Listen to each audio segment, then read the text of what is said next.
ناظرین آپ کا خیر مقدم ہے علم و علماء میں. آج موضوع ہے بندہ مومن. اس حوالے سے بات کریں گے ملک کے ممتاز و معروف ریلیجس اسکالر اور استاذ العلماء زینت الفقہاء حضرت علامہ مفتی محمد اکمل مدنی صاحب تشریف فرما. السلام علیکم ورحمۃ اللہ وبرکاتہ. اور میرے بائیں جانب تشریف فرما مفتی محمد آصف صاحب تشریف فرمائے. السلام علیکم ورحمۃ اللہ وبرکاتہ. اور آپ کے ساتھ تشریف فرمائے ڈاکٹر سید محبوب الحسن بخاری صاحب ممتاز و معروف اسکالرز موجود ہیں. السلام علیکم ورحمۃ اللہ وبرکاتہ. اور ہمارے ثناخانوں کے پینل میں آپ جانتے ہیں کہ عزیر عزیزی بندگی، ثقلین رشید قادری اور دانیال شیخ، یہ تینوں تشریف فرمائے اور بہت خوبصورت انداز میں سرکار علیہ الصلوۃ والسلام کی بارگاہ میں اپنی عقیدت و محبت نظر کرنے کی سعادت حاصل کریں گے. قرآن کریم میں بندہ مومن کی کئی صفات کا ذکر ہوا اور ان صفات کے بعد یہ فرمایا گیا اولئک علی ھدی من ربہم واولئک ھم المفلحون. یہی وہ لوگ ہیں کہ جو ہدایت یافتہ ہیں اور فلاح پانے والے ہیں. وہ کیا کیا صفات ہیں قرآن کریم میں بندہ مومن کی، اس حوالے سے انشاءاللہ بات ہوگی. کوشش کی جائے گی کہ وہ پیغام پہنچے کہ ہم اپنی اصلاح کر سکیں اور ہمارا یہ پیغام جو ہے پوری دنیا میں جا سکے. علامہ اقبال نے فرمایا ہر لحظہ ہے مومن کی نئی شان نئی آن، گفتار میں کردار میں اللہ کی برہان، جس سے جگر لالا میں ٹھنڈک ہو وہ شبنم، دریاؤں کے دل جس سے دہل جائیں وہ طوفان. اور یہ بات کسی کو نہیں معلوم کہ مومن، یہ بات کسی کو نہیں معلوم کہ مومن قاری نظر آتا ہے حقیقت میں ہے قرآن. قاری نظر آتا ہے حقیقت میں ہے قرآن.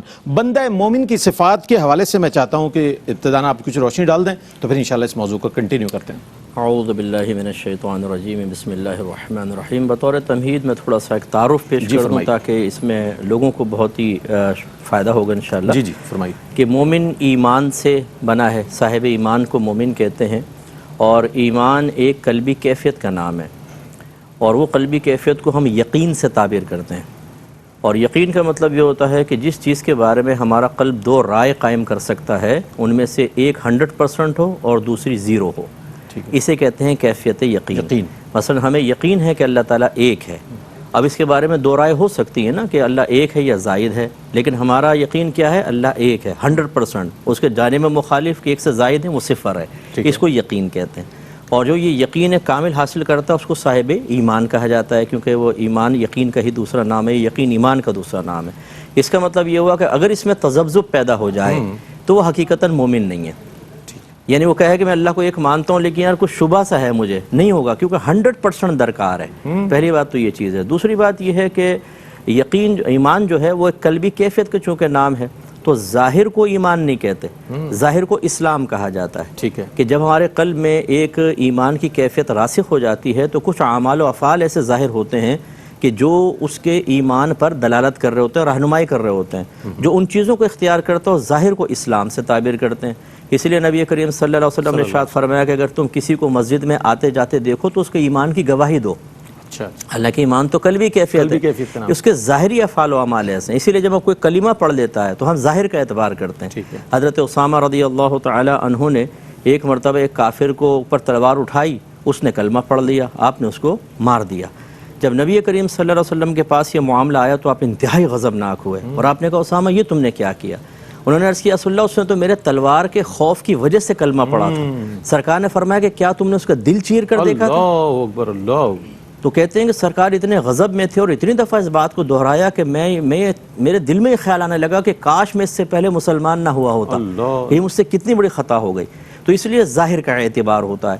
اب جس کو یہ ایمانی کیفیات حاصل ہوتی ہیں اس کا مطلب یہ ہوا کہ اس کے اندر کچھ ایسے ظاہری اوصاف ہونے چاہیے جو اس کے قلب میں موجود وصف ایمان پر دلالت کریں. اور وہی آپ نے اوصاف پوچھے کہ مومن کے اوصاف کیا ہے. تو وہ قرآن عظیم لے لیں، حدیثیں لے لیں، اس میں مختلف اوصاف ذکر کیے گئے ہیں. مثلا الذین یؤمنون بالغیب، جو شروع میں آپ نے اشارہ فرمایا کہ وہ غیب پر یقین رکھتے ہیں. یہ بہت ضروری ہے. اور غیب پوشیدہ چیز کو کہتے ہیں جس کو آپ حواس خمسہ یعنی دیکھ کر، سن کر، سونگ کر، چکھ کر، چھو کر محسوس نہ کر سکیں، نہ عقل کے ذریعے یا کسی آلے کے ذریعے جان سکے جیسے اللہ تبارک و تعالی. اور یقینی سی بات ہے کہ غیب کے لیے کوئی بتانے والا ہوگا تبھی تو آپ کو پتہ چلے گا. وہ ہمارے نبی کریم صلی اللہ علیہ وسلم اللہ تعالیٰ انہیں بتاتا ہے. اس کا مطلب ہے مومن جو ہے وہ غیب پر یقین رکھے گا. اس کے علاوہ آخرت پر اس کا یقین ہوگا. اور یہ یقینیات کے اعتبار سے، اگر افعال و اعمال کے اعتبار سے دیکھیں تو بہت ساری چیزیں حدیثوں میں آئی، وہ انشاءاللہ آگے ہم ڈسکس کر لیں گے۔ تو مومن وہ ہوتا ہے کہ جو کامل یقین کے ساتھ اللہ تبارک و تعالیٰ پر یقین رکھتا ہے، فرشتوں پر، آسمانی کتابوں پر، انبیاء علیہم السلام پر، تقدیر پر اس کا ایمان ہوتا ہے، یعنی یقین وہ رکھتا ہے، تو وہ مومن کہلاتا ہے۔ تو ہمیں ہمارے مسلمان بھائیوں کو چاہیے کہ ہم ایک مسلمان گھرانے میں پیدا ہوئے ہیں، ظاہری اعمال و افعال ہمارے مسلمانوں والے ہیں، لیکن اپنے ایمان کو ٹٹولنا بہت ضروری ہے، کیونکہ آج کل یقین کی کیفیات میں فرق آتا ہے۔ وجہ اس کی یہ ہے کہ جب ہم یوٹیوب وغیرہ پر جاتے ہیں، ہم سے مراد جو ینگسٹرز جاتے ہیں، تو وہاں بہت ساری لوگ اپنی تعلیم دے رہے ہوتے ہیں، اس کی وجہ سے ہو سکتا ہے جو حقیقت ایمان ہے وہ متاثر ہو جائے، اس میں کچھ شک پیدا ہو جائے، تذبذب میں آ جائیں، اور ابھی میں نے آپ کو بتایا کہ 100% کیفیت ہوگی تو معتبر ہوگی، ورنہ نہیں ہوگی، تو وہ پھر بعض اوقات زائل ہو جاتی ہے۔ خصوصاً باہر کے جو بورن بچے ہیں وہ جب کچھ لوگوں سے ملتے ہیں تو بعض اوقات اس کیفیت میں فرق پیدا ہو جاتا ہے، اور ایمان پھر متزلزل ہو جاتا ہے، اگر ایمان ذرا بھی ڈاواں ڈول ہوا نہیں کہ انسان دائرہ اسلام سے باہر ہو سکتا ہے۔ اللہ، بہت بنیادی باتیں ارشاد فرمائی۔ اور آج جو ہم سوشل میڈیا پر بھی دیکھتے ہیں، جو کچھ نظر آ رہا ہے، ایسا لگتا ہے کہ ہم ایک تکفیری دور سے گزر رہے ہیں۔ ایسا لگتا ہے کہ ہر شخص دوسرے کے بارے میں اپنی رائے قائم کر رہا ہے۔ جبکہ مفتی صاحب نے جو بنیادی باتیں بتائی ہیں، اس سے تو محسوس ہی ہوتا ہے کہ انتہائی احتیاط کے ساتھ اس میں ہمیں کسی کے بارے میں کلام کرنا چاہیے۔ ایک انتہائی اہم موضوع کے ساتھ ہم آپ کی خدمت میں حاضر ہیں۔ بندہ مومن موضوع ہے، تو مومن کے لب پر تو اللہ کی حمد و ثنا ہوا کرتی ہے۔ تو حمد و ثنا کے لیے میں گزارش کروں گا ہمارے جو ثناخواں حضرات ہیں وہ اللہ رب کریم کی بارگاہ میں ہدیہ حمد پیش۔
دو یکتا ہے ایک خدا بس سب کا ہے اللہ واحد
اللہ ہو اللہ ہو اللہ ہو اللہ ہو اللہ ہو اللہ ہو اللہ ہو۔ بندہ مومن آج موضوع ہے، اور بندہ مومن کے حوالے سے اگر ہم جاننا چاہیں تو ایمان کی حقیقت اور اہمیت کو سمجھنا بہت ضروری ہے۔ اس حوالے سے مفتی محمد آصف صاحب تشریف فرمائیں، کیا کہیے گا؟ اعوذ باللہ من الشیطان الرجیم، بسم اللہ الرحمن الرحیم۔ دیکھیں، حقیقت جو ہے وہ کسی چیز کے لازمی اجزاء کو کہتے ہیں۔ جیسے اگر ہم کہیں کہ نماز کی حقیقت کیا ہے تو وہ 7 اجزاء جب ترتیب بار ادا کیے جائیں تو نماز کہلاتی ہے۔ اگر ایک بھی جز مفقود ہو جائے، مثال کے طور پر 7 فرائض نماز میں سے آپ رکوع کو چھوڑ دیں تو پھر وہ چونکہ ایک رکن کم ہو گیا، حقیقت میں کمی واقع ہو گئی، لہٰذا وہ نماز نہیں ہے، وہ کچھ اور ہے۔ اسی طرح جب ہم ایمان کی بات کرتے ہیں اور ایمان کی حقیقت کو جاننے کی بات کرتے ہیں تو ہم یہ سوال کر رہے ہیں کہ ایمان کن لازمی اجزاء پر مشتمل ہے کہ وہ پائے جائیں تو ایمان کا وجود ہو، اور وہ مفقود ہوں تو ایمان جو ہے وہ کالعدم اور مفقود قرار پائے۔ تو چنانچہ ایمان جو ہے اس کا لغوی معنی اگر ڈکشنری والا معنی دیکھیں گے تو اس کا مطلب ہے امن میں ہونا، اور شرعی طور پر اگر دیکھا جائے تو تصدیق ما جاء بہ النبی صلی اللہ علیہ وآلہ وسلم یقال لہ الایمان، کہ جو کچھ رحمت دو عالم صلی اللہ علیہ وسلم اللہ تعالیٰ کی طرف سے لے کر آئے اس کی تصدیق کرنا، یعنی اس پر یقین رکھنا، دل سے اس کو سچ اور حق جاننا، یہ ایمان کہلاتا ہے۔ تو اس تعریف سے یہ معلوم ہو گیا کہ اعمال جو ہیں وہ ایمان کا جز نہیں ہیں، اور اس بات پر تمام فقہا متفق ہیں کہ کوئی شخص اگر کسی عمل صالح کو ترک کرتا ہے تو وہ گناہ گار ضرور ہے لیکن کافر نہیں ہے۔ لہٰذا معلوم ہوا کہ اعمال صالحہ جو ہیں وہ ایمان کا تقاضا ضرور ہیں اور کمال ایمان کا سبب ضرور بنتے ہیں، لیکن وہ ایمان کا جز اور ایمان کی حقیقت میں داخل نہیں ہے کہ اعمال کا ترک جو ہے وہ گویا کہ انسان کو کفر سے دوچار کر دے۔ اور اسی طرح سے اللہ تعالیٰ نے جب بھی ایمان کے ساتھ عمل کا تذکرہ فرمایا تو واو کے ساتھ اس کو ذکر کیا، اور واو عطف جو ہے وہ مغایرت پر دلالت کرتا ہے کہ واو کے ذریعے سے دو چیزوں کو جدا کر دیا، آمنوا وعملوا الصالحات۔ اس سے بھی یہ معلوم ہوا کہ عمل جو ہے وہ ایمان کا جز نہیں ہے۔ تو ایمان کی حقیقت فقط اتنی ہے کہ جو کچھ حضور لے کر آئے اس کی دل سے تصدیق کرنا۔ ہاں سامنے والا آپ کے ساتھ مسلمان والا سلوک کرے، اس لیے اقرار باللسان ضروری ہوتا ہے تاکہ سامنے والا جب آپ کے اس اقرار کو جان لے گا تو آپ کے ساتھ مسلمانوں والا سلوک کرے گا۔ جہاں تک اس کی اہمیت کا تعلق ہے تو یہ ظاہر ہے کہ بہت زیادہ اہم ہے اس اعتبار سے کہ جب تک بندہ اپنے منعم حقیقی اور خالق حقیقی کو ہی نہیں پہچانے گا تو اس کی زندگی عبث اور بیکار ہے۔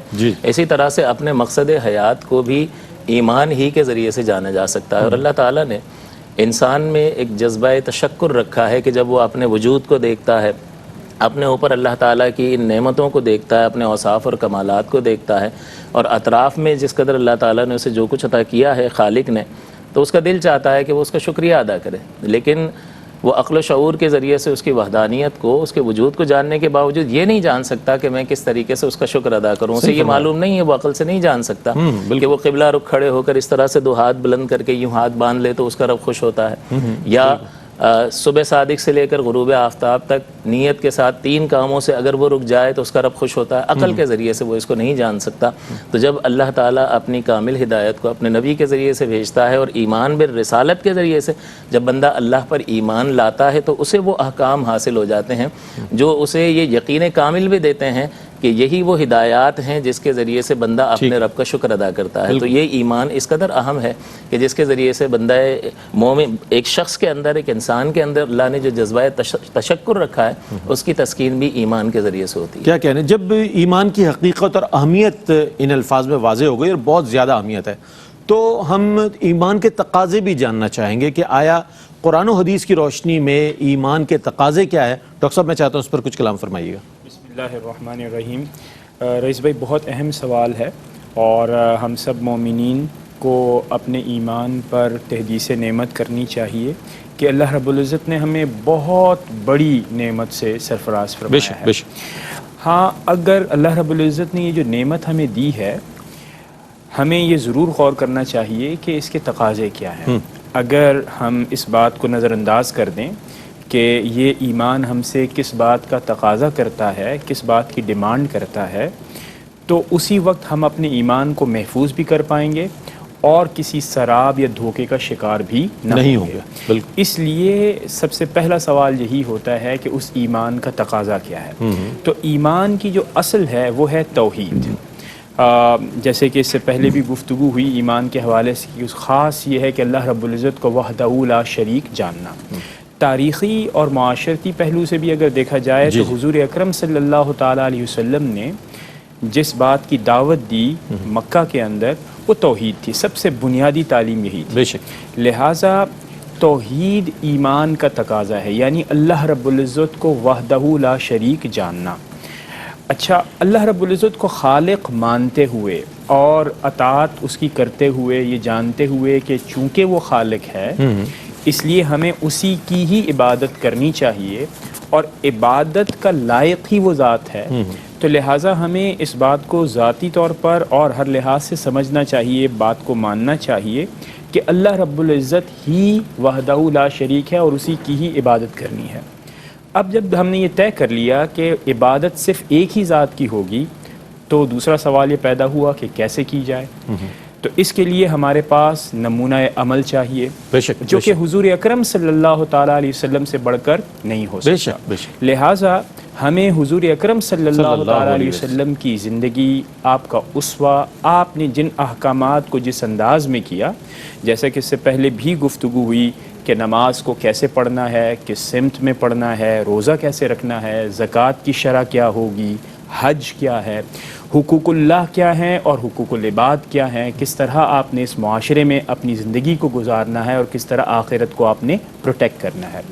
ان تمام باتوں کو اگر سامنے رکھا جائے تو بالعموم جس طرح ہم ایمان کو سمجھ سکتے ہیں وہ یہ ہے کہ پرائیورٹی لسٹ کے اندر اللہ رب العزت کا وحدہ لا شریک جاننا اور صرف اسی کو ہی عبادت کے لائق سمجھنا، اس کے بعد حضور اکرم صلی اللہ تعالیٰ علیہ وسلم کا اسوہ اپنے سامنے رکھ کر اس رب کو خوش بھی کرنا، اس کی عبادت بھی کرنا، اور پھر اس کے اثرات کو معاشرے میں منتقل ہونے دینا۔ مثال کے طور پر اسی ایمان کا تقاضا یہ ہے کہ ہم عدل و انصاف کے ساتھ کریں، بلکہ حضور اکرم صلی اللہ تعالیٰ علیہ وسلم کے اسوہ سے تو ہم یہ سمجھتے ہیں کہ اسلام کی حقیقت احسان ہے۔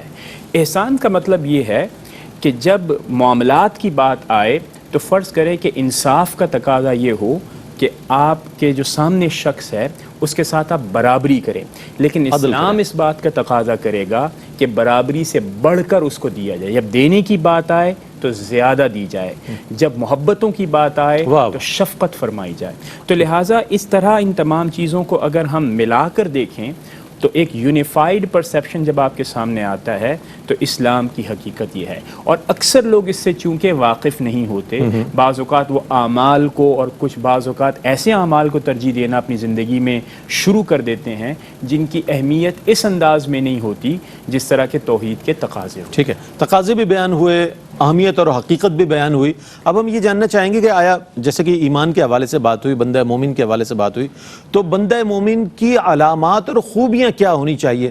ظاہر ہے کسی بندے کو دیکھیں گے تو آپ اس کے بارے میں اندازہ قائم کریں گے کہ واقعتاً یہ کوئی اہل ایمان نظر آتا ہے کہ جس میں اتنی صفات سے متصف یہ شخص نظر آ رہا ہے۔ تو علامات اور خوبیاں بندہ مومن کی میں چاہتا ہوں کچھ مفتی صاحب ارشاد فرمائیے۔ جی دیکھیں، ایک تو مومن ہوتا ہے، ایک مومن کامل ہوتا ہے۔ صحیح ہے۔ تو مومن ہونے کے لیے تو وہی ہے جیسے سب اس پہ ہم کلام کر رہے ہیں کہ جو بنیادی عقائد ہیں ان پر کامل یقین رکھنا، جیسے اللہ تعالیٰ کی توحید ہے، اس کی ذات، اس کی صفات، آسمانی کتابیں، پھر جنت، دوزخ، جن، فرشتے، تقدیر، آخرت، نبوت، رسالت، انبیاء، رسول، ان سب پر یقین اور اعتقاد رکھنا، چاہے ہم نے ان کو دیکھا ہو یا نہ دیکھا ہو۔ فرشتوں کو ہم نے دیکھا نہیں ہے، ہمارے نبی نے فرمایا اعتقاد رکھنا لازم ہوگا۔ یہ گویا کہ ایمان کے وجود کے لیے ضروری ہے۔ ٹھیک ہے۔ اسی طریقے سے جن چیزوں کا انٹروڈکشن نبی کریم صلی اللہ علیہ وسلم نے اہمیت کے ساتھ اعمال کا کیا اور قرآن سے صریح طور پہ ثابت ہیں، ان کے فرض ہونے کا، ان کے لازم ہونے کا اعتقاد رکھنا۔ مثال کے طور پہ کوئی کہے کہ میں نماز کو فرضی نہیں مانتا ہوں تو وہ صاحب ایمان نہیں رہے گا، حالانکہ اس کا تعلق اس طرح ایمانیات سے نہیں ہے، لیکن یہ اعتقاد رکھنا کہ اللہ تعالیٰ نے اس کو فرض قرار دیا ہے، تو اس لیے قرآن عظیم میں جو کچھ ہم پر لازم کیا گیا اس کا اعتقاد رکھنا کہ یہ حق اور سچ ہے، تو ایک مومن مارز وجود میں آتا ہے۔ پھر اس کی کاملیت کی صفات ہیں، مثلا جیسے لا ایمان لمن لا امانت لہ، سرکار نے فرمایا کہ اس کا ایمان کامل ہی نہیں جو امین نہ ہو۔ اسی طریقے سے نبی کریم نے فرمایا اس وقت تک تمہارا ایمان کامل نہ ہوگا جب تک کہ میں تمہیں تمہارے اولاد، تمہارے والد اور تمام لوگوں سے پیارا نہ ہو جاؤں، اور ایک روایت میں فرمایا کہ تمہاری جان سے زیادہ پیارا نہ ہو جاؤں، تو یہ بھی ایمان کی کاملیت کی طرف اشارہ فرمایا۔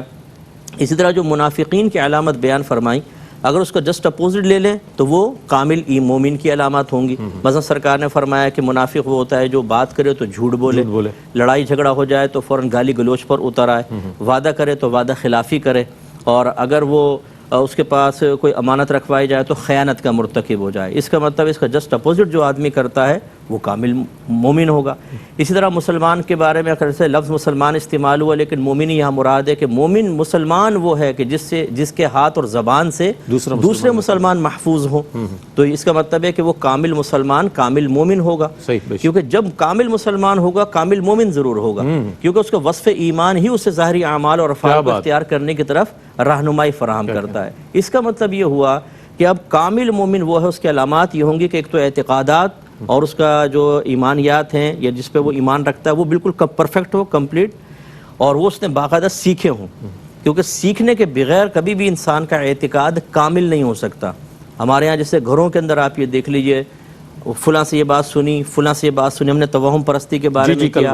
بعض لوگ تو کہتے ہیں میرا اعتقاد یہ ہے کہ میں گھر سے جب باہر نکلتا ہوں اگر امی کے گھٹنوں پہ ہاتھ لگا دوں تو میرا عقیدہ یہ ہے کہ میرا دن اچھا گزرے گا، وہ اس کو بھی عقیدہ قرار دے دیتا ہے۔ تو ہمیں تو بعض اوقات عقیدے کی تعریف بھی نہیں پتہ ہوتی۔ تو خلاصہ کلام یہ ہے کہ یہ اعتقادات اپنے تمام ہمیں چیک کرنے چاہیے کہ بھئی یہ کامل ہیں یا نہیں ہیں، کسی اچھے صاحب علم سے چیک کروانے چاہیے۔ اس کے علاوہ پھر اوصاف، اچھے اوصاف، اور اس میں بہترین یہی ہے لقد کان لکم فی رسول اللہ اسوۃ حسنہ۔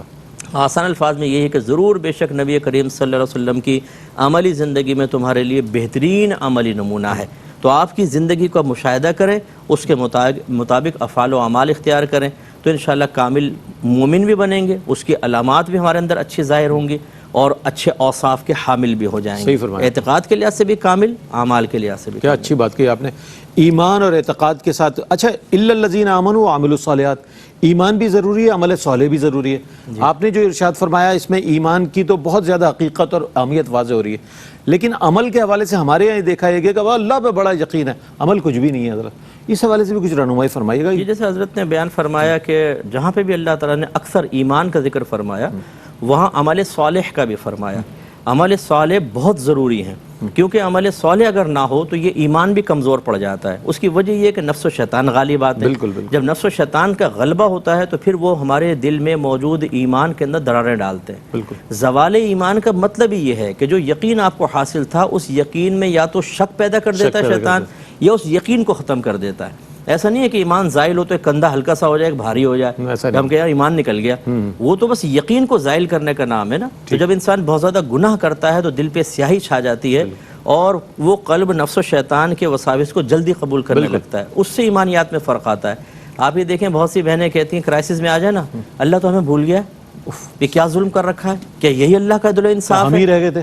تو یہ دیکھیں کہ ذرا بھی وہ اعمال میں فرق پڑا تو ایمانیات پہ حملہ ہوا اور آدمی گیا کام سے۔ اس لیے نیک عمل کو معمولی سمجھنا وہی سمجھے گا کہ جو بے وقوف ہوگا۔ انبیاء علیہ السلام کو دیکھ لیں، صحابہ کرام کو دیکھ لیں، وہ صاحب ایمان تھے، کبھی عمل میں کوئی کوتاہی نظر آئے گی نہیں، تو انہی کے اسوہ حسنہ کو لے کے چلیں نا۔ کیا بہت اچھے انداز میں مفتی صاحب سے ضمن میں نے سوال کر لیا، چونکہ ظاہر ہے جب ایمان پر بات ہوگی تو عمل صالح کا بھی ذکر ضرور آئے گا۔ ایک مختصر سا وقفہ ہے، وقفے کے بعد لوٹتے ہیں۔ مجھے امید ہے آپ کا اور ہمارا ساتھ رہے گا، اس موضوع کو کنٹینیو کریں گے، ضرور توجہ سے دیکھیں۔ آپ کا خیر مقدم ہے علم و علماء میں۔ آج موضوع ہے بندہ مومن، اور بندہ مومن کی جو علامات ہیں، خوبیاں ہیں، اس کے حوالے سے قبلہ مفتی محمد اکمل مدنی صاحب نے بہت عمدہ انداز میں روشنی ڈالی ہے۔ اچھا، ایمان کے جو اثرات ہیں وہ بندہ مومن کے سیرت و کردار پر کس طرح مرتب ہوتے ہوئے نظر آتے ہیں، یہ بھی جان لینا ضروری ہے اس مرحلے پر، تاکہ یہ معلوم ہو جائے کہ اثرات واقعتاً کسی اگر کردار پر نظر آ رہے ہیں تو وہ ایمان کے ہیں تو وہ ممیز و ممتاز نظر آئے گا شخص دوسرے لوگوں سے۔ کیا فرماتے ہیں اس حوالے سے؟ جی، یہ ایمان کی ہدایت دینا اور یہ تعلیمات شرع انبیاء کے ذریعے سے لوگوں تک پہنچا دینا، یہ بندوں کے حق میں اللہ تعالیٰ کی ربوبیت کا اظہار ہے کہ وہ پال رہا ہے، تو وہ جسم کو بھی پال رہا ہے اور اعتقادی اعتبار سے بھی، روحانی اعتبار سے بھی جس چیز کی ضرورت ہے یعنی ہدایت، اس کو وہ پہنچا رہا ہے۔ اور یہ ہدایت کا سلسلہ روز اول سے جاری ہے کہ پہلا بشر ہی آدم علیہ السلام جو ہیں وہ نبی ہیں، اور ان کا وہ وحی کا جو تعلق ہے وہ استوار ہے روز اول سے۔ تو یہ انسان کی بنیادی ضرورت ہے، اگر یہ نہ ہو تو پھر انسان میرا جسم ہے وہ حیوان ہے، اور حیوان اور اصل انسان میں کوئی تمیز نہیں کی جا سکتی تا وقت یہ کہ اللہ تعالیٰ کی طرف سے کامل ہدایت جو ہے اس کی طرف متوجہ نہ ہو اور وہ اس کے مطابق اپنے آپ کو ڈھال نہ لے۔ تو یہ انسان کی بنیادی ضرورت ہے، اور ظاہر سی بات ہے جب بنیادی ضرورت ہے، رحمت دو عالم صلی اللہ علیہ وسلم نے بھی فرمایا کہ بعثت لأتمم مکارم الاخلاق، کہ میں مکارم اخلاق کی تکمیل کے لیے آیا ہوں۔ تو بالکل یہ انسانی کردار کو سنوارنے ہی کے لیے، یا یوں کہا جائے کہ ظاہری طور پر جسم و جسمانیت کے اعتبار سے انسانی حیات پر نظر آنے والے کو حقیقتاً انسان بناتا ہی ایمان اور اسلام ہے. تو اب یہ جیسا کہ اللہ تعالیٰ نے جب اس ہدایت کو بھیجا تو حضور کی بعثت کا ذکر فرماتے فرمایا ذالک فضل اللہ یؤتیہ من یشاء، اللہ نے اسے اپنا فضل قرار دیا. تو اس کا کامل اگر اثر دیکھنا ہو تو رحمت دو عالم صلی اللہ علیہ وسلم کی مبارک صحبت کی وجہ سے، آپ کی بہترین تبلیغ کے نتیجے میں صحابہ کرام پر مشتمل جو نفوس قدسیہ کی جماعت مارز وجود میں آئی، ان کی زندگیوں کو دیکھا جا سکتا ہے کہ بہترین کردار جو مثالی کردار ہیں اور رہتی دنیا تک لوگوں کے لیے جو ہے وہ مشعل راہ کی حیثیت رکھتے ہیں، وہ ایمانی اثرات ہی تھے. اور ان کی پوری زندگی جو ہے وہ اسلام کے لیے قربانی سے عبارت تھی. جنگ بدر کا واقعہ دیکھ لیں تو بظاہر جو ہے وہ مقابلے میں کوئی دونوں لشکروں میں کوئی مناسبت ظاہری نظر نہیں آ رہی تھی، بے سر و سامانی اللہ تعالیٰ نے فرمایا، لیکن وہ قربانی دینے کے لیے تیار تھے. ایک نے بھی نہیں کہا کہ بھائی یہ کوئی جوڑ نہیں بن رہا ہے، کیا ہمیں مروانا چاہتے ہیں؟ نہیں، بلکہ یہ صحابہ نے تقاریر کی کہ اگر آپ دریا میں اپنا گھوڑا ڈال دیں گے تو ہم بھی پیچھے. یعنی ہم آپ پر ایمان لائیں، اور جو ایمان ہم سے تقاضا کر رہا ہے کہ ہر مرحلے پر جب بھی اسلام ہم سے جس قربانی کا مطالبہ کرے گا ہم وہ قربانی پیش کرنے کے لیے تیار ہیں. اسی طرح سے حضور نے جو دعا فرمائی حضرت عمر کے حق میں کہ یا اللہ عمر بن حشام یا عمر بن خطاب کے ذریعے سے اسلام کو قوت عطا فرما. تو اگر حضرت عمر رضی اللہ عنہ نے ایمان لانے کے بعد جو ہے اپنی معمولات کو ہی جاری رکھنا تھا اور اپنی دکان پر ہی بیٹھنا تھا، پھر کائے کی قوت؟ وہ لوگ ایمان لانے کے بعد اسلام کے سپاہی بن جاتے تھے. ٹھیک ہے. اور اللہ کے اس حقیقی فضل کو جو اس نے قرآن عظیم میں ان تعلیمات شرع کو، اس ہدایت کو، جو ایمان کو جو فضل قرار دیا، حقیقتاً وہ اس کو فضل قرار دیتے ہوئے نظر آتے تھے. آج ہمارا المیہ یہ ہے کہ ہماری کسی بھی ترجیح میں دین کی تعلیمات داخل ہی نہیں ہے، گویا کہ ہم اپنے عمل کے ذریعے سے معاذ اللہ ان تعلیمات کو بیکار تصور کر رہے ہیں، حالانکہ وہی جو ہے ہماری کردار سازی کے لیے لازم ہے. اللہ تعالیٰ نے سورہ بقرہ کی آیت نمبر 177 میں فرمایا کہ وَلَٰكِنَّ الْبِرَّ مَنْ آمَنَ بِاللَّهِ وَالْيَوْمِ الْآخِرِ وَالْمَلَائِكَةِ وَالْكِتَابِ وَالنَّبِيِّينَ. ایمانیات کا تذکرہ فرمایا کہ نیکی یہ ہے کہ اللہ پر اور روز آخرت پر اور فرشتوں، کتابوں اور نبیوں پر ایمان لائے. اور اس کے بعد پہلی چیز جو اللہ نے ذکر فرمائی آت المال علی حبہ، انسانی ہمدردی اس میں ہونی چاہیے. یہ ایمان کا لازمی نتیجہ ہے. اسی طرح اقام الصلاۃ و آت الزکاۃ، یہ عبادات کا ذکر کر دیا کہ بندے اور رب کا بدنی اور مالی اعتبار سے، عبادت کے اعتبار سے بندے اور رب کے درمیان ایک تعلق استوار رہنا چاہیے. یہ ایمان کا نتیجہ ہے. اسی طرح سے آگے فرمایا والموفون بعہدہم اذا عاہدوا، معاملات کو ذکر کر دیا کہ وعدہ وفا کرنے والے. تو ہر طرح کے معاملات جس میں دو افراد آتے ہیں ان میں شریعت کی رعایت کرنے والے یہ اسلامی کردار کے حامل لوگ ہیں. اور والصابرین فی البأساء والضراء وحین البأس، کہ یعنی صبر کرنے والے، کوئی اندرونی تکلیف آ رہی ہے اس پر بھی، کوئی بیرونی تکلیف آ رہی ہے، حتیٰ کہ حالت جنگ میں ہونے کے باوجود جو ہے وہ اللہ کی رضا پر راضی رہنے والے. تو ان تمام صفات کے حاملین جو ہیں، یہ صفات پیدا اس وقت ہوتی ہیں جب ایمان کامل ہوتے. یہ ایمان کے اثرات ہیں. اور اللہ تعالیٰ نے آخر میں فرمایا اولئک الذین صدقوا، یہ اپنے دعوی ایمان میں سچے ہیں، واولئک هم المتقون، اور یہی متقی اور پرہیزگار ہیں. تو ان چیزوں پر ہمیں اب ان چیزوں کو پیش نظر رکھنا چاہیے کہ یہ اللہ تبارک و تعالیٰ حقیقی نیک کس کو قرار دے رہا ہے، جس کے اندر جو ہے لوگوں کی لیے ہمدردی ہے، اللہ اور بندے کا تعلق مضبوط ہے، اور بندے اور بندے کے درمیان معاملات کا تعلق بھی استوار ہے. اور اسی طرح سے جو بھی معاملہ آ جائے اس میں صبر کا دامن اگر ہاتھ سے نہیں چھوڑتا تو یہی اسلامی کردار ہے، اور یہی ایمان جو ہے، ایمان کی تاثیر ہے جو ایک بندہ مومن میں نظر آنی چاہیے. اور یہ ایمان کے واہ واہ سبحان اللہ. اچھا، ہم اگر دیگر چیزوں کی جس طرح کلاسیفیکیشن کرتے ہیں، درجہ بندی کرتے ہیں، تو اگر یہ جاننا ہو کہ کیا ایمان کی بھی کوئی درجہ بندی ہے، پھر بندہ مومن کی بھی کوئی درجہ بندی ہے تو کیا ہے وہ؟ اس حوالے سے میں چاہتا ہوں ڈاکٹر صاحب یہ فرمائیے گا کہ کیا ایمان کی بھی درجہ بندی ہے اور بندہ مومن کی بھی کوئی کلاسیفیکیشن ہے، کیا ہے؟ کچھ اس حوالے سے روشن ڈالیے. بسم اللہ الرحمن الرحیم. دیکھیں، علم الکلام میں بنیادی بحث یہ ہے کہ کیا ایمان زیادہ ہوتا ہے یا کم ہوتا ہے، اور کیا اعمال ایمان کا حصہ ہیں یا نہیں ہیں. تو اس میں جو سب سے متوازن رائے ہے وہ یہ ہے کہ اعمال ایمان کی اصل نہیں ہے، اس کا جز نہیں ہے. البتہ ایمان اعمال کی پری کنڈیشن ان معنوں میں ہے کہ صاحب ایمان اگر اچھے عمل کرے گا تو جنت اس کے لیے مقرر کر دی گئی ہے، یعنی وہ صاحب جنت ہو سکتا ہے. اگر قرآن کریم کا مطالعہ کریں تو بے شمار جگہوں کے اوپر آپ کو یہ کلاسیفیکیشن، یہ درجہ بندی مختلف انداز میں نظر آئی ہے. جیسے کہ اللہ رب العزت نے فرمایا کہ ان اکرمکم عند اللہ اتقاکم، کہ جو بہت زیادہ متقی ہے وہی اللہ رب العزت کی نگاہ میں عزت دار ہے. اسی کے ساتھ ساتھ حدیث جبریل ہے. حدیث جبریل میں بھی ایک تو یہی وضاحت آ گئی کہ ایمان اور اسلام میں کیا فرق ہے. تو ایمان کا تعلق دل کے ساتھ جوڑ دیا، اسلام اعمال کے ساتھ جوڑ دیا. اور جب احسان کا پوچھا گیا تو فرمایا کہ ان تعبد اللہ کأنک تراہ، کہ اس میں سے جو سب سے بلند درجہ ہے وہ یہ ہے کہ اس انداز میں عبادت کی جائے کہ آپ خدا کو دیکھ رہے ہیں. اور اگر یہ ممکن نہ ہو، اس کا مطلب یہ ہے کہ اس سے کم درجہ کیا ہے کہ کم از کم یہ خیال کیا جائے کہ آپ پر اللہ رب العزت آپ کو دیکھ رہا ہے. اب اسی طرح مثال کے طور پر قرآن کریم میں ایک اور موقع پر اگر آپ دیکھیں گے تو اعمال کے حوالے سے، جیسے قد افلح المؤمنون، کہ مومنین فلاح پا گئے یعنی کامیاب ہو گئے. اس میں جو صفات گنائی گئیں ان میں سے دیکھیے کہ مثال کے طور پہ کہ جو زکوٰۃ دیں تو کس انداز میں زکوٰۃ دینے والے فلاح پائے گئے کہ وہ لوگ جو کہ جب زکوٰۃ ادا کریں تو ایک طرف تو یہ اللہ کا حق ہے بالکل، لیکن جس انداز میں ادا کریں وہ بندے کا حق ہے، یعنی اس کو آپ بالکل کمتر نہ کریں، اس کی عزت کو بازار میں نیلام نہ کروائیں. اسی کے ساتھ ساتھ مزید آگے جائیں تو جیسے کہ سورہ لقمان کے اندر نصیحتیں کی گئیں اللہ رب العزت نے. ان میں سے ایک یہ ہے کہ اپنی چال کو میانہ روی اس میں رکھو.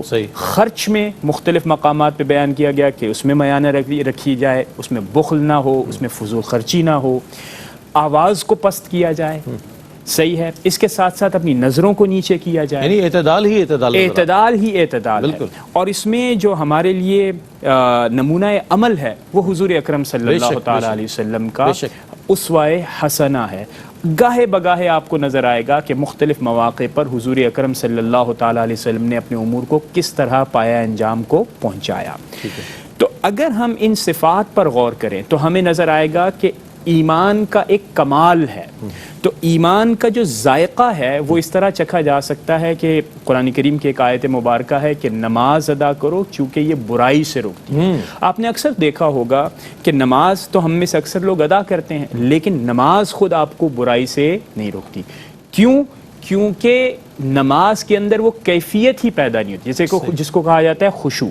اب خشوع میں ایک لحاظ سے تو اللہ رب العزت سے خوف ہے، لیکن اس کے ساتھ ساتھ اس میں عاجزی اور انکساری بھی ہے. تو دیکھیں، ہمبل ہونا یعنی عاجز ہونا، منکسر المزاج ہونا، یہ اسلام کا مزاج بھی ہے اور اللہ رب العزت کے ہاں سب سے زیادہ پسندیدہ عمل بھی ہے. آخر میں ایک بات میں ضرور کہوں گا، استقامت. قرآن کریم میں مومنین کے حوالے سے بارہا جگہوں پر استقامت کا لفظ استعمال ہوا، یعنی مستقیم ہونا، ٹھہر جانا، قرار پانا. یعنی ایمان پر آپ مستقل مزاجی کے ساتھ کھڑے رہیں اور پھر اسی مستقل مزاجی کے ساتھ حالات میں جو اتار چڑھاؤ آتے ہیں، اسی کے ساتھ ساتھ مختلف طرح کے لوگ، کبھی طاقتور سے آپ کا پالا پڑتا ہے، کبھی کمزور سے پڑتا ہے، ہر انداز میں آپ نے ایمان کے ساتھ مستقیم رہنا ہے. اور اسی لیے اولیاء کرام نے اس کو کہا، علماء ربانیین نے یہ کہا کہ استقامت ہی کرامت ہے. اس کا مطلب یہ ہوا کہ ایمان جو ہے یہ اصل تو ہے ایک اعتبار سے، لیکن اس دنیا میں جب ایمان کے ساتھ اعمال صالحہ آپ جوڑ دیتے ہیں تو پھر آپ سیڑھی بہ سیڑھی اوپر چلے جاتے ہیں، اور وہی اسلام کا عروج اور اس کی معراج. ٹھیک ہے، اس موضوع کو کنٹینیو کریں گے اور انشاءاللہ قبلہ مفتی محمد اکمل مدنی صاحب کی خدمت میں بھی میں ایک سوال کروں گا، لیکن وقفے کے بعد پہلے ہم شامل کرتے ہیں نعت رسول مقبول صلی اللہ علیہ وآلہ وسلم. بسم اللہ.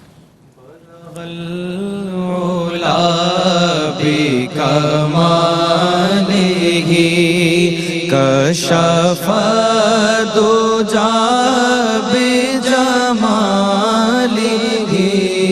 حسنت جمیع خصالہ صلو علیہ وآلہ صلو علیہ وآلہ. درود تجھ پہ بھی آمنا،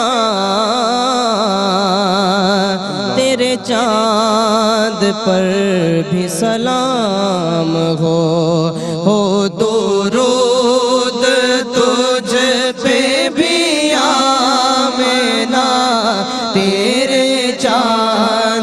پر بھی سلام ہو تیری گود کتنی عظیم ہے ملا جس کو ماہ تمام ہے صلو علیہ وآلہ صلو علیہ وآلہ وہ جمیل ہے وہ حسین ہے وہ خدا کا نور عین ہے وہ حسین ہے وہ جمیل ہے وہ خدا کا نور مبین ہے اسے کیسے خود سا بشر کہوں اسے کیسے خود سا بشر کہوں یہ جہان جس کا غلام ہے صلو علیہ وآلہ صلو علیہ. ناظرین آپ کا خیر مقدم ہے علم و علماء میں. آج موضوع بندہ مومن ہے اور بندہ مومن کے حوالے سے اس کی اہمیت، ایمان کی اہمیت، اس کی فضیلت اور اس کے درجات، کلاسیفیکیشن، خوبیاں، وہ تمام چیزیں اوصاف جو ایک بندہ مومن میں ہونے چاہیے اور ایمان کی علامات اور اس کی خوبیاں وہ ساری ڈسکس ہوئیں. ہم منافق کی پہچان کے حوالے سے بھی جاننا چاہیں گے چونکہ ہمارے ہاں دیکھا گیا مفتی صاحب کے علامات نفاق بھی نظر آتی ہیں، اس کے علاوہ خیانت بھی ہے، جھوٹ بھی ہے، رذائل اخلاق میں جو کچھ ہے وہ بظاہر ایک بندہ مومن میں نظر آتا ہے. تو منافق کی پہچان کے حوالے سے بھی کچھ ارشاد فرمائیے. جی ہم بالکل دیکھیں جو مومنانہ صفات ہیں ان کا جسٹ اپوزٹ جو ہے وہ منافقانہ صفات ہیں. اکثر ایک بنیادی اصول تو یہ ہے، ویسے نبی کریم صلی اللہ علیہ وسلم نے بعض احادیث میں منافق کے بارے میں کچھ اس کی جو منافق عملی ہوتا ہے اس کی کچھ علامات بیان کی ہیں. جو ایک مشہور حدیث آپ کی خدمت میں عرض کی تھی کہ اگر وہ بات کرے تو جھوٹ بولے، وعدہ کرے تو وعدہ خلافی کرے، اگر جھگڑا ہو جائے تو فسق و فجور گالی گلوچ پر اتر آئے، اگر امانت رکھوائی جائے تو اس میں خیانت کا مرتکب ہو. تو ایک مومن کے لیے بس اجمالی طور پہ یہی سمجھنا چاہیے کہ اگر ہم مومنانہ صفات سے ہٹیں گے تو وہ صفات یا تو کفار کی ہوں گی یا منافقین کی ہوں گی. بالکل. تو اس لیے ہمیں مومنانہ صفات کو جان کر ان کے قریب آنا چاہیے، اور اس میں بنیادی اصول وہی بیان کر دیا گیا کہ جس پر نبی کریم صلی اللہ علیہ وسلم تھے یا صحابہ کرام نے اس کو اپنایا ان کی حیات طیبہ کا مطالعہ کریں. اسی طرح قرآن عظیم میں جہاں جہاں مومنین کی صفات ذکر کی گئی ہیں، اچھے لوگوں کی صفات ذکر کی گئی ہیں، ان کو اختیار کریں.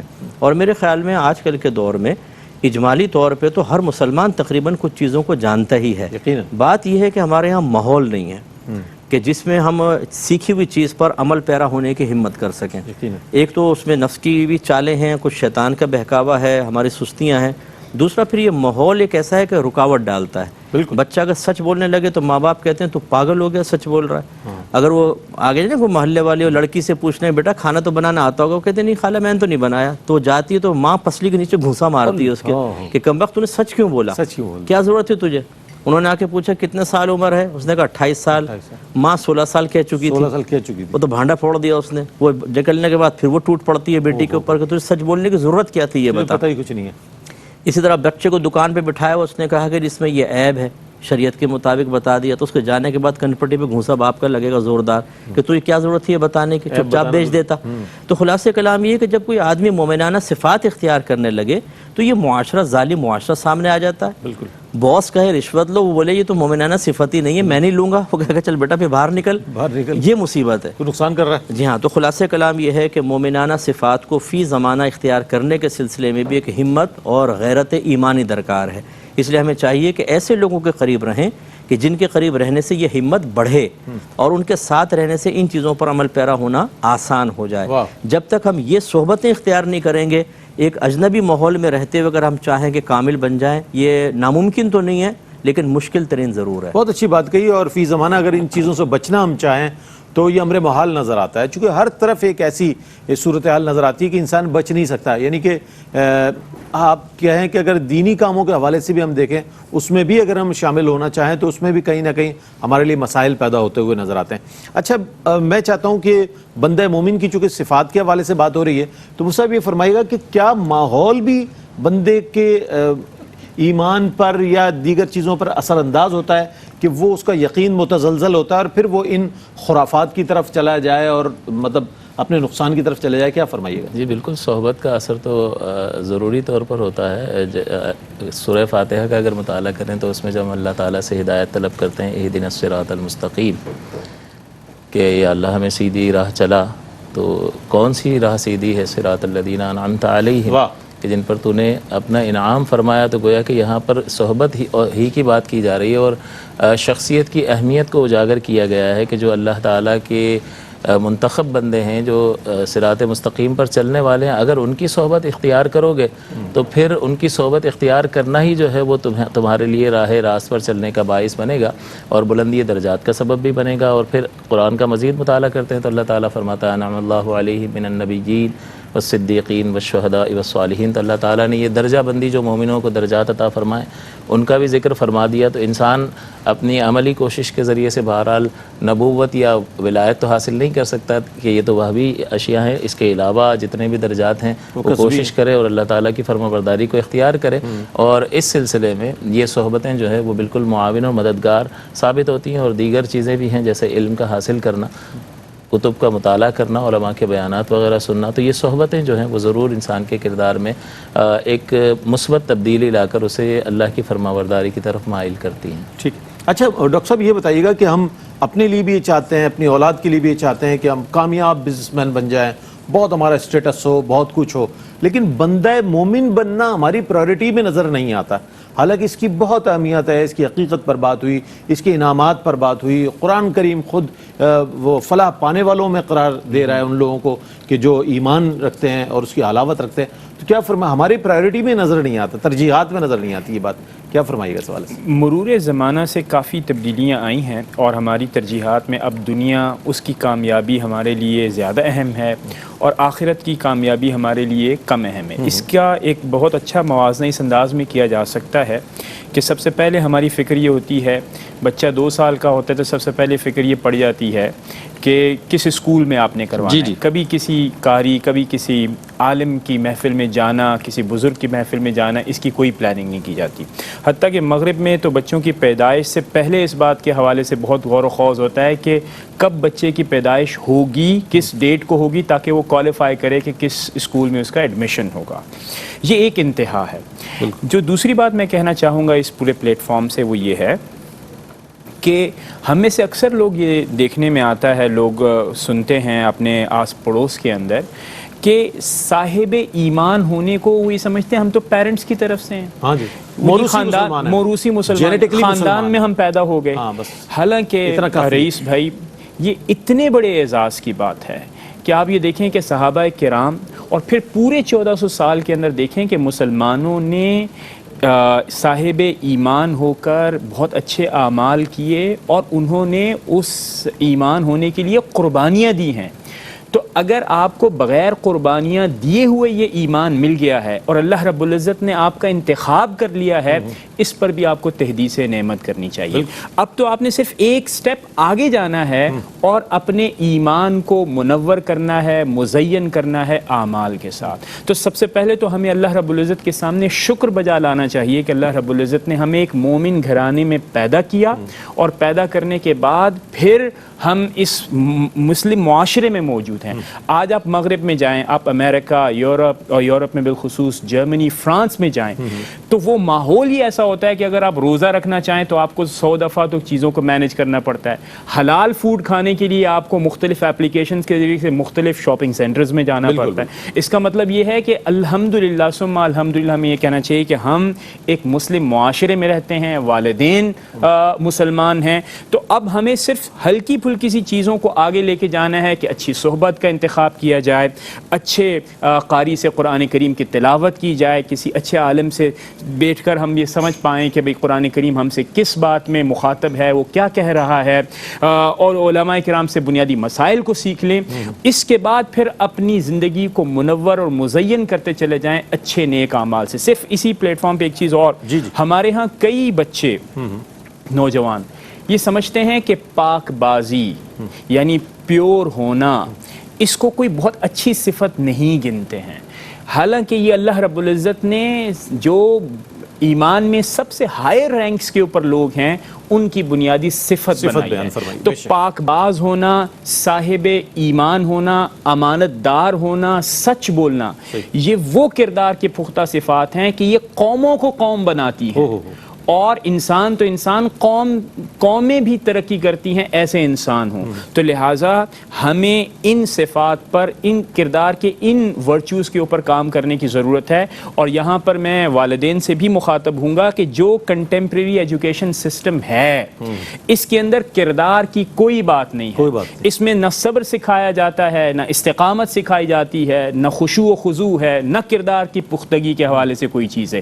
یہاں پر صرف وہ ٹیکنیکس ہیں کہ آپ نے پیسہ کیسے کمانا ہے۔ تو لہٰذا والدین کو بھی خصوصی اہتمام کرنا چاہیے اپنے بچوں کا، نوجوانوں کا، کہ ایمان کی دولت پہ ان کو شکر ادا کرنا چاہیے، اعمال کو فیسیلیٹیٹ کرنا چاہیے، اور کوشش کرنی چاہیے کہ یعنی جو آپ کے پاس اچھی فیسلٹیز ہیں، اچھا گھر، یعنی صاحب مومن ہونا اور ان کے والدین کا مومن ہونا، پھر معاشرہ، اس کو بھی ہمیں میکسیمائز کرنے کی کوشش کرنی چاہیے کہ اللہ رب العزت کا یہ بہت بڑا انعام ہے۔ لیکن ڈاکٹر صاحب جب تک یہ مکمل نہیں ہوتا، جب تک ہم تجزیہ نہ کریں، اور مفتی قبلہ مفتی صاحب سے کے ساتھ ایک پروگرام ہم کر رہے تھے، یہی تھا، اس کے علاوہ کوئی پروگرام تھا، اس میں آپ نے فرمایا ہمیں شکر ادا کرنا چاہیے کہ اللہ نے اپنے بندوں میں پیدا فرمایا، اس پر کرم بالائے کرم حضور علیہ الصلوۃ والسلام کی امت میں، اپنے حبیب کی امت میں پیدا فرما دیا۔ مفتی صاحب یہ فرمائیے گا کہ ایمان، جیسے بات ہوئی جینیٹکلی مسلمان ہے، موروثی مسلمان ہے، ہمیں اپنے بندہ مومن، ہم کتنے بندہ مومن ہیں، ہمارا ایمان کس درجے پر ہے، اور ہمارے اعمال ہمیں کوئی فکر نظر نہیں آتی، کیا فرمائیے گا اس حوالے سے کتنے فکر کی ضرورت ہے، یہ کتنے، تاکہ ہماری اصلاح بھی ہو جائے، ہمارے اعمال بھی درست ہو جائے اور ایمان بھی کامل ہو جائے، کیا فرمائیے؟ جی دیکھیں، یہ ہم لوگ مسلسل اس پلیٹ فارم سے، کیو ٹی وی سے خاص طور پہ عرصہ دراز ہو گیا یہی کوشش کر رہے ہیں کہ ہم لوگوں کو یہ بات سمجھائیں کہ جب دنیا میں انسان کمال کو محبوب رکھتا ہے، آپ اچھے علاقے میں گھر چاہتے ہیں، وہ گھر بھی پھر اگر 4000 گز پر ہو تو بہت بہتر ہے، اور یونیک اسٹائل کا ہو تو اور زیادہ اچھا ہے، پھر آپ کے پاس لینڈ کروزر ہونی چاہیے، آپ کے بچے بہت بڑے اسکول میں پڑھیں، ہائر ایجوکیشن کے لیے آؤٹ آف کنٹری چلے جائیں، آپ کی بیوی بہت خوبصورت ہونی چاہیے، شوہر بہت اچھا ہینڈسم ہونا چاہیے، ایک ہینڈسم اماؤنٹ ہر مہینے پاکٹ منی کے طور پر دے۔ جس چیز کو آپ دیکھ لیں، اپنے قد، شکل، صورت، بال، ہم ہر چیز میں کمال کو محبوب رکھتے ہیں۔ کاش تھوڑا سا ہم سوچتے ہیں کہ جب عارضی دنیا کے لیے کمال اتنا محبوب ہے تو دائمی ٹھکانے کے لیے ہمیں کمال کو کیوں نہیں محبوب رکھنا چاہیے؟ یہ فطرت انسانی کا تقاضا ہے۔ دوسرا، ایک نفسیاتی طور پہ سمجھانے کے لیے ہم اکثر یہ کہتے ہیں کہ گورنمنٹ آف پاکستان یہ اعلان کر دے کہ اپنے آپ کو باکمال بناؤ، یہ مومنانہ صفت پیدا کرو گے، پر منتھ 5000 روپے، یہ کرو گے 10,000، یہ کرو گے 15,000، یہ کرو گے 20,000، کیلکولیشن کر کے فوراً نکالیں گے 5 لاکھ، اور دھندے کی ضرورت ہی کیا ہے، یہی کر لو، پھر دیکھیں کیسے کاملین پیدا ہوں گے۔ اس کا مطلب یہ ہے کہ ہماری فطرت میں اللہ تعالیٰ نے کمال کو محبوب بھی رکھا ہے، اور جب ہمارا نفس کسی کمال کی حقیقت کو جان لیتا ہے تو اس کے لیے عمل کرنا بھی آسان ہو جاتا ہے۔ یہ دو چیزیں ہمیں حاصل کرنی ہیں کہ کمال کو محبوب رکھیں اخروی لحاظ سے بھی، اور قرآن و حدیث سے اس کی اہمیت کو جان کر اپنے نفس کو راغب کریں کہ دنیا کا تو کچھ بھی حاصل ہو گیا چھن جائے گا، کپڑے تک اتار لیں گے، نہ ویسٹ کوٹ رہے گی، نہ چشمہ، نہ گھڑی، کچھ بھی نہیں رہے گی، موزے تک اتار لیں گے، سفید کفن میں جانا ہے ہم لوگوں نے۔ تو جب یہ سب کچھ یہاں رہ جائے گا تو کیوں نہ اس چیز کو حاصل کریں جو دائمی طور پر ہے۔ اس کے لیے پھر جب انسان یہ ذہن بنا لے گا، ان انعامات کو سامنے رکھے گا تو عمل آسان ہو جائے گا۔ ایسے تو نہیں انبیاء علیہ السلام کرتے رہتے ہیں، صحابہ کرام نے کیوں عمل کیا، اولیاء اعظام کیوں کرتے ہیں، اور آخری بات بس کہ ہر دور میں اللہ تعالیٰ ہر محلے، ہر جگہ کے لیے ایک رول ماڈل ضرور رکھے گا۔ اگر کوئی کہے گا کہ جی میں نماز کیسے پڑھتا، مصروفیت، تو کثرت مصروفیات میں مشغول شخص کو نمازی بنائے گا اللہ تعالیٰ کہ وہ